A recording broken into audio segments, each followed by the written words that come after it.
வணக்கம் அன்பு நேயர்களே, வெல்கம் பேக் சங்கர் அஃபிஷியல். இன்றைய நம்முடைய வீடியோவில் நம்முடைய தமிழ்நாடு சட்டமன்றம் பற்றிய அந்த பொதுத் தேர்தல்கள் மாநில வாரியாக மொழி வாரியாக மாநிலங்கள் உருவாக்கப்பட்டதிலிருந்து எந்தெந்த கட்சிகள் வெற்றி பெற்றன, எவ்வளவு சதவீத மற்றும் பெரும்பான்மையோடு ஆட்சி அமைச்சது என்ற விவரங்களை பற்றி இந்த வீடியோவில் பார்க்குறோம். நம்முடைய தமிழ்நாடு சட்டமன்றம் என்பது முன்னர் சென்னை மாகாண சட்டமன்றமாக அது இருந்தது. அப்பொழுது பார்த்திங்கன்னா நம்முடைய சென்னை மாகாணம் தான் இருந்துச்சு. 67 தான் தமிழ்நாடு என்று பெயர் மாற்றம் செஞ்சாங்க சி.என். அண்ணாதுரை அவர்கள். அப்போது பார்த்திங்கன்னா தமிழ்நாடு மட்டுமல்லாமல் கேரளா, கர்நாடகா, ஆந்திர பிரதேஷ், தெலுங்கானா ஒன்றிணைந்த பகுதியாக ஒரு 350க்கும் மேற்பட்ட சட்டமன்ற தொகுதிகள் உள்ளடக்கியதாக இருந்தவாறு நம்முடைய வரலாற்று பதிவுகளில் காண முடிகிறது. சுதந்திரம் பெற்று 1947 சுதந்திரம் பெற்ற பின்பு 1952 நம்முடைய முதல் பொது தேர்தலை சந்தித்தோம். அதாவது நான் சொன்ன மாதிரி மொழி வாரியாக மாநிலங்கள் பிரிக்கப்பட்டு வரையறை செஞ்சாங்க தொகுதிகளை. தமிழ்நாட்டுக்கு 234 தொகுதின்னு ஒரு புதிய மாற்றத்தை செஞ்சு அன்றுதல் நம்மளுக்கு பொது தேர்தல் கிட்டத்தட்ட இப்போ ஒரு 16 தேர்தல்கள் நடைபெற்றிருக்கிறது. அதில் முதலாவது 1952 பொது தேர்தலில் காங்கிரஸ் இயக்க வெற்றி பெற்று ராஜாஜி தலைமையில் அறுதி பெரும்பான்மைன்னு சொன்னோம்னா நம்ம 234 சட்டமன்ற தொகுதியில் 50% சட்டமன்ற உறுப்பினர்கள் பெற்றிருக்கணும். அதாவது 117. அதுக்கு மேலே ஒரு தொகுதி கூடுதலாக இருந்தால் கூட அவங்க ஆட்சி அமைக்க உரிமை கோரலாம். அறுதி பெரும்பான்மைங்கிறது அந்த நிகழ்வை தான் நம்ம குறிப்பிட்றோம். அந்த வகையில் 1952 காங்கிரஸ் பேரியக்கம் ராஜாஜி முதலமைச்சராக பொறுப்பேற்றார். அறுதி பெரும்பான்மை 234க்கு 152. அடுத்து 1957 காமராஜர் தலைமையில் காங்கிரஸ் பேரியக்க வெற்றி பெற்றாங்க. அதில் பார்த்திங்கன்னா 151 அறுதி பெரும்பான்மையோட காமராஜர் அவர்கள் முதல் முறையாக ஆட்சி அமைச்சார். அடுத்து 62 சட்டமன்ற தேர்தலில் காங்கிரஸ் பேரியக்கம் தான் நம்முடைய காமராஜரை மீண்டும் முதலமைச்சராகிறாரு. அப்போ அறுதி பெரும்பான்மை பார்த்திங்கன்னா 139 சட்டமன்ற உறுப்பினர்களோட அவர் ஆட்சி அமைக்கிறார். 1967 பார்த்திங்கன்னா திராவிட முன்னேற்றக் கழகம் முதலாக ஆட்சியை கைப்பற்றது சி.என். அண்ணாதுரை தலைமையில். அப்போ அறுதி பெரும்பான்மை என்னென்னு பார்த்திங்கன்னா 179 சட்டமன்ற தொகுதிகளை பெற்று ஆட்சி அமைக்கிறாரு. அடுத்து 2 ஆண்டு காலத்தில் அறிஞர் அண்ணா காலமாகி விடுவதால் உடல்நிலை காரணத்தால் மூத்த முன்னோடியாக கருணாநிதி அந்த ஆட்சியை முழுமையடைய செய்கிறாரு. மீண்டும் 1971 சட்டமன்ற தேர்தல் நடைபெற்றதில் திராவிட முன்னேற்றக் கழகம் கருணாநிதி தலைமையில் வெற்றி பெறுகிறாங்க. அப்போ பெரும்பான்மை 205 தொகுதிகள். இந்த நிகழ்வை இன்னும் யார் இந்த 205 பெரும்பான்மைங்கிறத எந்த ஒரு கட்சியும் இன்னும் இது நாள் வரைக்கும் முறியடிக்கல. அதுதான் ஒரு ஹைலைட்டாக இருக்குது. அடுத்து பார்த்திங்கன்னா 5 ஆண்டு காலம் முடிஞ்சு ஒரு வருட இடையில ஆட்சி அவங்க கவர்னர் ஜனாதிபதி ஆட்சி மத்திய அரசாங்கம் பிறப்பிக்கிறாங்க இந்திரா காந்தி அவர்கள். 77 தான் நம்மளுக்கு சட்டமன்ற தேர்தல் நடக்குது. அப்போ அஇஅதிமுகங்கிற ஒரு கட்சியை எம்ஜிஆர் அவர்கள் துவக்கி வைக்கிறாரு. முதல் தேர்தலை சந்திக்கிறாரு. அந்த தேர்தலில் முதலாக எம்ஜிஆர் அவர்கள் வெற்றி பெறுகிறாரு. அதில் பார்த்திங்கன்னா அறுதி பெரும்பான்மை 130 இடங்கள் தனித்துவம் பெற்று அவர் ஆட்சி அமைக்கிறாரு. மீண்டும் 1980ஆம் ஆண்டு தேர்தல் நடக்கிறது.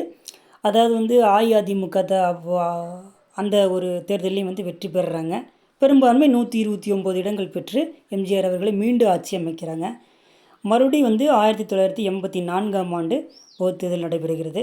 அதில் அஇஅதிமுக மீண்டும் எம்ஜிஆர் 132 சட்டமன்ற தொகுதிகள் பெரும்பான்மை பெற்று 118க்கு 132 பெற்று 3வது முறையாக அவர் ஆட்சி அமைக்கிறார். அடுத்ததாக 1989 தேர்தல் நடக்கிறது. அதில் திமுக தலைமையில் கருணாநிதி அவர்கள் 150 இடங்களை பெற்று பெரும்பான்மையோட ஆட்சி அமைக்கிறார்.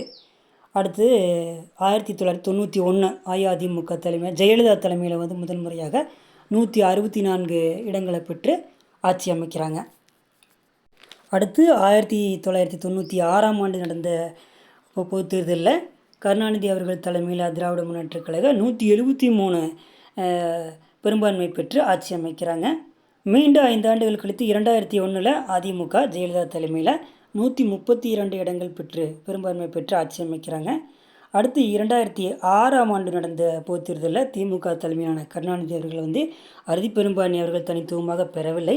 96 இடங்களில் மட்டுமே வெற்றி பெற்றார். இருப்பினும் கூட்டணிகள் கட்சியினுடைய ஆதரவோட ஒரு ஆட்சியை வந்து தக்க வச்சுக்கிறாரு. இதுக்கு பெயர் எதிர்க்கட்சிகள் வந்து அறைகோவல் சொல்லுவார்கள். அதாவது மைனாரிட்டி அரசாங்கம் என்று அவங்க வர்ணிப்பாங்க என்பது குறிப்பிடத்தக்கது. அடுத்து 2011ஆம் ஆண்டு ஜெயலலிதா தலைமையிலான அஇஅதிமுக வந்து 150 இடங்களில் தனித்துவமாக பெற்று ஆட்சி அமைக்கிறாங்க. மீண்டும் 5 ஆண்டு கால கழித்து மறுபடியும் 2016 ஜெயலலிதா தலைமையிலேயே அஇஅதிமுகவை மீண்டும் 133 இடங்கள் பெற்று 2வது முறையாக தொடர்ந்து ஆட்சி கட்டில் அமர்றாங்க.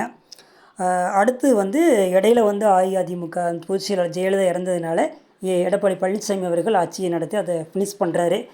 அடுத்து 2021 தேர்தலில் மு.க. ஸ்டாலின் கலைஞரும் வந்து உடல்நிலை பாதிக்கப்பட்டு காலமானதுனால மு.க. ஸ்டாலின் தலைவராக வந்து முன்னணி தலைவராகவும் முதலமைச்சர் வேட்பாளராகவும் முன்னிறுத்தி களம் காண்கிறாங்க.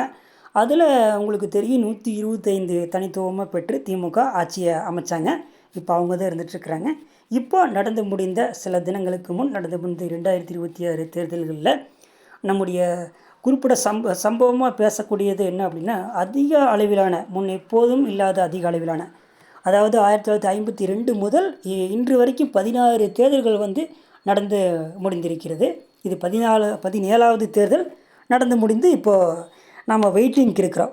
அதாவது ரிசல்ட்டுக்காக நாம் வெயிட்டிங்கில் இருக்கிறோம்.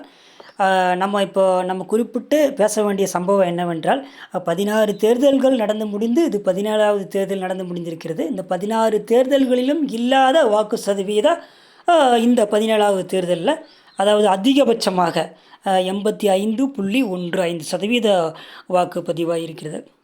இன்னும் சொல்லப்போனால் 5,73,00,000 வாக்காளர்களில் 4,85,00,000 வாக்காளர்கள் வந்து வாக்குகளை பதிவு பண்ணிக்கிறதா தகவல்கள் நமக்கு கிடச்சிருக்குது. இதனால் ஆட்சி மாற்றங்கள் வந்து நிகழப்போகுது என்ற ஒரு கருத்து ஊடகங்கள் வழியாக உலா வந்துட்டுருக்குது. பொதுவாகவே நம்ம என்ன ஊடக வழியாக பேசுகிறாங்கன்னா, 80% மேலே போனால் அஇஅதிமுக என்ற அந்த ஜெயிக்கு கட்சின்ற மாதிரி ஒரு பேச்சு அடிபடு. அதற்கு 80% கீழே இருந்தால் திராவிட முன்னேற்றக் கழகம் என்று ஒரு கருத்து வந்து 1977 ஒரு கருத்து பதிவாக இருக்கிறது. ஆனால் வரும் தேர்தலில், அதாவது நடந்து முடிந்த தேர்தலில் இப்போது நம்ம 2026 4 முனை போட்டியும் உங்களுக்கு தெரியும். அதாவது புதிய வரவு விஜய் வந்து அவர்கள் வந்து முக்கியத்துவம் கொடுத்து, தவேக அந்த இயக்கத்தினர் முக்கியத்துவம் கொடுத்து ஊடக வாயிலாக பேசப்பட்டு வருகிறது. இருந்த போதிலும் இன்றைய தேர்தலினுடைய முடிவில் வருகிற மே மாதம் 4ஆம் தேதி அந்த கட்சியினுடைய அந்த சதவீதம் என்னன்னு தெரிஞ்சிரு. ஆனால் ஊடகங்கள் வாயிலாக வந்து அவர்கள் வந்ததால் தான் வந்து அதிக சதவீத பதிவானதாகவும் ஆட்சி அமைப்பதாகவும் தகவல்கள் வந்து கொண்டிருக்கிறது. ஸோ எது எப்படியானாலும் நாம் மே மாதம் வரைக்கும் பொறுத்துத்தான் ஆக வேண்டும். பிறகு என்னவென்று நாம் பார்ப்போம். சரி நேயர்களே, நன்றி. இந்த வீடியோ உங்களுக்கு பிடிச்சிருந்துச்சுன்னா நீங்கள் அப்படியே லைக் பண்ணிடலாம். அப்படியே நம்ம சேனல்ஸை சப்ஸ்கிரைப் பண்ணாத நபர்கள் விருப்பப்படும் பட்சத்தில் பெல் ஐக்கானை நீங்கள் ப்ரெஸ் பண்ணி சப்ஸ்கிரைப் பண்ணிங்க. அப்போ தான் நான் போடுற வீடியோ எதுவானாலும் உங்களுக்கு உடனுக்குடன் நோட்டிஃபிகேஷனாக வரும் என்று கூறி நன்றி. வாழ்க வளமுடன்.